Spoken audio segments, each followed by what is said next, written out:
जरीपड़ा पाणीदुआर हत्याकांड घटना रे हत्याकारी बाप पुओं को नहीं जरीपड़े सीन रिक्रिएशन कला टांगी पुलिस अक्लांत परिश्रम रे कुसुमिनार हत्याकांड व्यवहृत खंडा को उद्धार कला टांगी पुलिस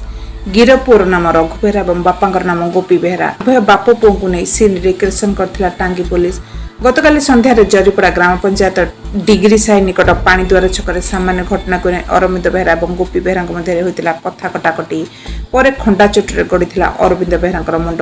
यापर गोपी बेहरा और पुओ रघु बेहरा फेरार हो जाते खबर पाई घटनास्थल में टांगी पुलिस पहुंची गाँ दांडू सबको जबत कर तदंत आरंभ कर जरीपड़ार उत्तेजना देखा